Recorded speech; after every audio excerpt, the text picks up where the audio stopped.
بسم اللہ الرحمن الرحیم نحمدہ ونصلی علی رسولہ الکریم۔ قابل احترام بھائیو، دوستو اور بزرگوں، اسلام کی بنیاد اسلام کی عبادات ہے اور اسلام کی خوبصورتی اس کے خوبصورت اخلاق ہے۔ جیسے کہ عمارت کے لیے جتنی ضروری اس کی بنیادیں ہیں اتنی ہی ضروری اس کی باہر کی شکل بھی ہے۔ کیوں؟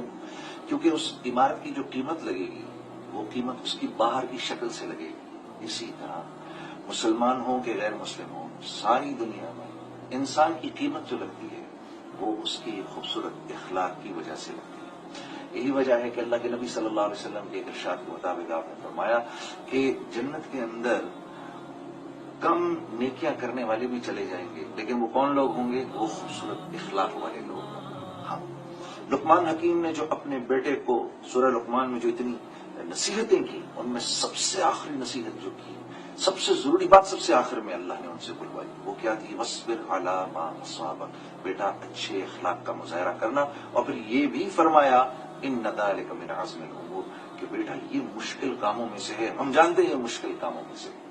اللہ کے نبی صلی اللہ علیہ وسلم فرما رہے ہیں، اے علی کیا میں تمہیں اولین و آخرین کے اخلاق نہ بتاؤں؟ فرمایا جی ضرور بتائیے۔ تو فرمایا کہ اے علی جو تجھ سے توڑے اس سے جوڑ، جو چھینے اس کو عطا کر، اور جو ظلم کرے اس کو معاف کر۔ میرے عزیز دوستوں، یہ سیکھنے سے آئے گا۔ اللہ پاک آپ کو ہم کو سب کو خوبصورت اخلاق سے مزین فرمائے، اس کے لیے دعا فرمائیے، کیونکہ اخلاص اور اچھے اخلاق یہ دو چیزیں ایسی ہیں جو اللہ نے دنیا میں بہت تھوڑی اتاری ہیں۔ السلام علیکم ورحمۃ اللہ وبرکاتہ۔